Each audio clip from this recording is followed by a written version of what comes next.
السلام علیکم ورحمۃ اللہ وبرکاتہ ان الحمد للہ والصلاة والسلام علی من لا نبی بعد اما بعد اعوذ باللہ السمیع العلیم من الشیطان الرجیم بسم اللہ الرحمن الرحیم۔ آج ہم ایک نئی سورت شروع کریں گے جس کا نام سورہ ہود ہے، اور اس سورت میں ہود علیہ السلام اور دیگر انبیاء، ان کی قوموں کے قصے جو ہیں ان کا تذکرہ کیا گیا ہے، اور ان پہ جس طرح اللہ کا عذاب آیا اور اس میں جو ہمارے لیے نصیحتیں ہیں اس کا تذکرہ ہوگا۔ اور یہ صورت مکی ہے، یعنی ہجرت مدینہ سے پہلے نازل ہوئی ہے۔ بسم اللہ الرحمن الرحیم۔ الف لام را، کتاب احکمت آیاتہ ثم فصلت من لدن حکیم خبیر۔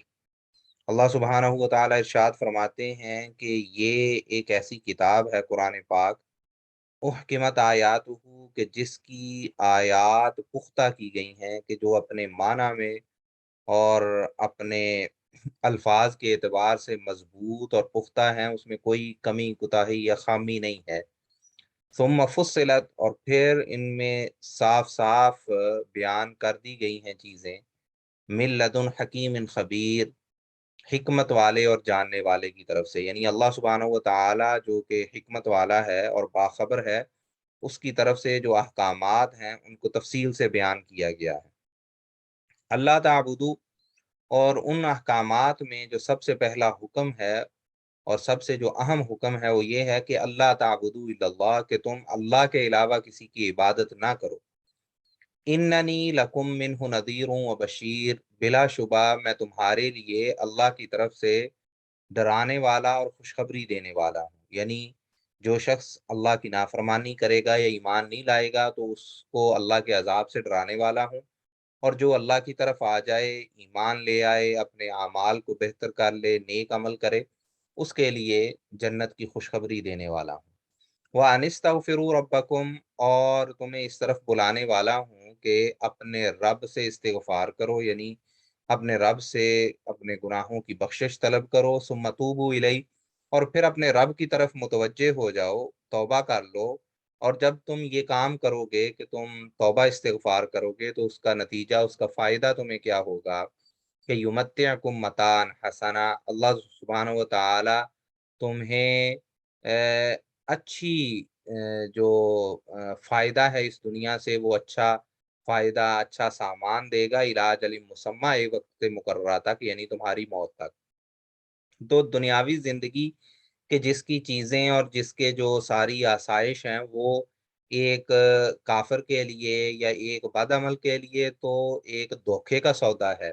دھوکے کا سامان ہے، لیکن اگر کوئی اللہ کی طرف آ جائے، استغفار کرے، توبہ کرے، اللہ کی ہی عبادت کرے اور اللہ کی مانے،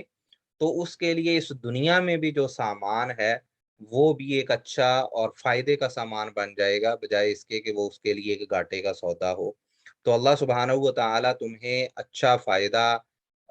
اور اچھی زندگی عطا کریں گے موت تک۔ وَيُؤْتِ كُلَّ ذِي فَضْلٍ فَضْلًا، اور اللہ سبحانہ و تعالیٰ ہر عمل کرنے والے کو زیادہ ثواب دے گا، یعنی جو بھی بڑھ چڑھ کے کوشش کرے گا اس کو اللہ سبحانہ و تعالیٰ اپنے فضل سے نوازیں گے۔ وَإِن تَوَلَّوْا، اور اگر تم پھر جاؤ، تم اس بات پہ نہ آؤ کہ اللہ کی عبادت کرو، اللہ سے استغفار کرو، توبہ کرو، اللہ کے احکامات کی پیروی کرو، اگر اس چیز سے تم بھاگ جاتے ہو، پھر جاتے ہو، فَإِنِّي أَخَافُ عَلَيْكُمْ عَذَابَ يَوْمٍ كَبِيرٍ، تو پھر مجھے ڈر ہے تمہارے لیے کہ بڑے دن کا جو عذاب ہے، یعنی قیامت کے دن کا عذاب، اس کا مجھے اندیشہ ہے کہ وہ تمہیں آ گھیرے گا۔ تو جو پچھلی آیت میں تذکرہ تھا کہ میں ڈرانے والا اور خوشخبری دینے والا ہوں، اس کی مثال اسی اگلی آیت میں آ گئی کہ کس انداز سے اللہ سبحانہ و تعالی اپنے نبی کو حکم دے رہے ہیں کہ ان کو اگر یہ استغفار کرتے ہیں، توبہ کرتے ہیں، تو پھر ان کو خوشخبری دو کہ کس انداز سے ان کی دنیا بھی اچھی ہوگی، آخرت بھی اچھی ہوگی، اور اگر یہ پھر جاتے ہیں، اللہ کی طرف نہیں آتے، تو پھر ان کو ڈراؤ اس چیز سے کہ ان کے لیے بڑے دن کا عذاب ہے۔ الی اللہ مرجعکم، اللہ کی طرف ہی تم سب نے لوٹ کے جانا ہے، وَهُوَ عَلَىٰ كُلِّ شَيْءٍ قدیر، اور اللہ سبحانہ و تعالی ہر شے پہ قادر ہے، ہر چیز پہ قدرت رکھتا ہے، لہٰذا یہ بھی اس کی قدرت میں ہے کہ تمہیں مرنے کے بعد دوبارہ اٹھا لے اور زندہ کر لے۔ الا انہم یسنون صدورہم لیستخفوا من، خبردار، انہم یسنون صدورہم، یہ اپنے سینوں کو موڑتے ہیں، یعنی کہ نیچے کو جھکتے ہیں اور دوہرے ہو جاتے ہیں، لیستخفوا منہ، تاکہ یہ اللہ سے چھپ سکیں، یعنی اپنے آپ کو اللہ سے چھپا سکیں، یہ اپنے سینوں کو دوہرا کیے دیتے ہیں۔ تو اس کے دو مفہوم ہیں۔ ایک تو یہ کہ اپنے جو سینے میں ان کے گندگی ہے یا کفر ہے، اس کو چھپانے کی کوشش کرتے ہیں کہ اللہ کو نہ پتہ چلے کہ ان کا ایمان ٹھیک نہیں، یا ان کے اندر کیا فتنہ ہے، تو اللہ سے تو نہیں چھپا سکتے۔ ایک تو اس کا یہ ظاہری مفہوم ہے۔ دوسرا یہ کہ اس کی تفسیر میں عبداللہ بن عباس رضی اللہ تعالی عنہ سے روایات صحیح بخاری میں مذکور ہیں کہ کچھ لوگ جو تھے صحابہ میں سے، وہ جب نہاتے یا اپنی بیویوں سے تعلقات قائم کرتے تو وہ نیچے کو جھک جاتے کہ اپنے آپ کو کبھی ان کی شرمگاہ جو ہے وہ آسمان کی طرف ایکسپوز نہ ہو۔ تو اللہ سبحانہ و تعالیٰ نے اس پہ یہ آیت نازل کی کہ اللہ تو ہر چیز کو دیکھنے والا ہے، اور ہر چیز اللہ سے کوئی چیز چھپی ہوئی نہیں ہے۔ تو شرم حیا کا یہ تقاضا نہیں ہے کہ کوئی شخص یہ کہے کہ جی اللہ سے شرم اور حیا کرتے ہوئے میں کسی بھی حالت میں اپنی شرمگاہ جو ہے اس کو ننگا نہیں کرنا چاہتا، یا یہ کہ میں نہیں چاہتا کہ وہ جو ہے وہ آسمان کی طرف اگر کوئی اوپر سے دیکھے تو اس کو وہ میری شرمگاہ نظر آ رہی ہو، کیونکہ یہ تصور کرنا کہ اس انداز سے اگر کوئی آگے کو جھک جائے گا یا اس کو اوپر سے ایسی پوزیشن کرے کہ اوپر سے نظر نہ آئے آسمان کی طرف سے، تو وہ اللہ سے تو پھر بھی وہ چھپ نہیں سکتا۔ تو یہ کوئی ایسی تکلف والی بات نہیں ہے کہ اس انداز سے کیا جائے۔ الا حین یستغشون ثیابہم، یاد رکھو کہ جب یہ اپنے کپڑے لپیٹے ہوئے ہوتے ہیں، اپنے کپڑوں کو اپنے اوپر انہوں نے لیا ہوتا ہے، لپیٹا ہوتا ہے، تو یعلم ما یسرون و ما یعلنون، تو اللہ سبحانہ و تعالیٰ اس وقت بھی جانتا ہے کہ جو یہ چھپا رہے ہیں اور جو یہ ظاہر کر رہے ہیں۔ تو ایک شخص جس نے کپڑے بھی پہنے ہوئے ہوتے ہیں اللہ کے سامنے، تو اس کا اندر تب بھی ہر چیز عیاں ہے۔ تو لہٰذا یہ جو پردے داری ہے یہ دنیا سے ہے، یہ لوگوں سے ہے،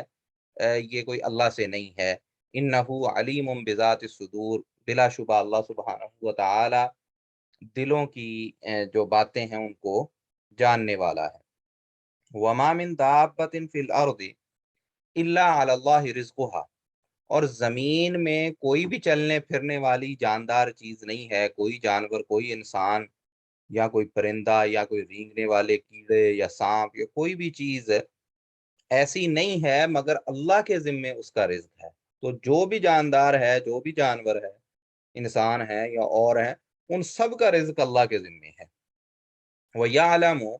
مُسْتَقَرَّهَا وَمُسْتَوْدَعَهَا، اور اللہ ان کے ٹھہرنے کی جگہ کو اور ان کے آرام کی جگہ کو، یعنی مستقل آرام کی جگہ کو، یا جہاں وہ سونپ دیے جائیں گے، یعنی کہ دفن کر دیے جائیں گے، ان جگہوں کو جاننے والا ہے۔ تو تمام جو مخلوقات ہیں ان کو رزق اللہ سبحانہ و تعالیٰ دیتے ہیں، کہاں سے رزق دینا ہے یہ اللہ کے علم میں ہے۔ اور اسی طرح کون کہاں پہ ٹھہرے گا، مستقل ٹھہرے گا، عارضی طور پہ ٹھہرے گا، کہاں اپنی زندگی میں رہائش کرے گا، اور کہاں اس کا ٹھکانہ مرنے کے بعد ہے، کس جگہ وہ دفن ہوگا یا اس کی انجام کس جگہ پہ ہوگا، یہ سب اللہ کے علم میں ہے۔ کل فی کتاب مبین، اور یہ سارے کا سارا ایک جو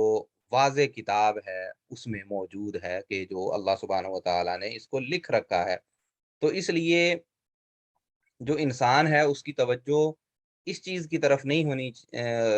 ہونی چاہیے مینلی کہ